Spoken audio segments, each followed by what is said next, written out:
کیا آپ جانتے ہیں کہ قرآن کی سب سے بڑی سورت سورہ البقرہ میں اللہ تعالیٰ نے اپنی قدرت کی ایک ایسی نشانی بیان فرمائی ہے جس سے ایمان تازہ ہو جاتا ہے؟ یہ واقعہ حضرت ابراہیم علیہ السلام کا ہے، جنہوں نے اللہ تعالیٰ سے دل کے اطمینان کے لیے ایک سوال کیا۔ حضرت ابراہیم علیہ السلام نے جب نمرود سے مناظرہ کیا اور فرمایا کہ میرا رب وہ ہے جو زندگی اور موت دیتا ہے، تو ان کے دل میں یہ خواہش پیدا ہوئی کہ وہ اللہ کی اس قدرت کا مشاہدہ اپنی آنکھوں سے کریں۔ چنانچہ حضرت ابراہیم علیہ السلام نے عرض کیا، اے میرے پروردگار، مجھے دکھا دے کہ تو مردوں کو کیسے زندہ کرتا ہے۔ اللہ تعالیٰ نے فرمایا، کیا تم اس پر ایمان نہیں رکھتے؟ حضرت ابراہیم علیہ السلام نے عرض کیا، کیوں نہیں، یقین تو ہے، لیکن میں اپنے دل کا اطمینان چاہتا ہوں۔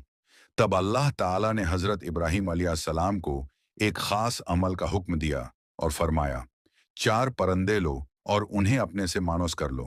بعض مفسرین کے مطابق یہ چار مختلف پرندے تھے۔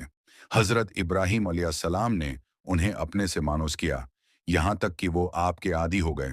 پھر اللہ کے حکم سے ان کے اجزاء کو الگ کیا گیا اور انہیں آپس میں خلط ملط کر دیا گیا۔ حضرت ابراہیم علیہ السلام نے ان اجزاء کے حصے بنا کر مختلف پہاڑوں پر رکھ دیے۔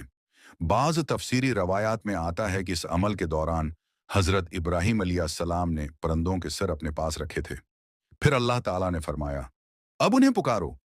جیسے ہی حضرت ابراہیم علیہ السلام نے پکارا، پہاڑوں پر بکھرے ہوئے اجزاء حرکت میں آ گئے۔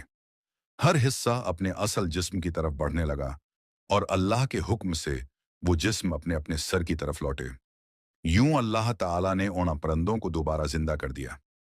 اللہ تعالیٰ فرماتے ہیں، جان لو کہ اللہ غالب ہے اور حکمت والا ہے۔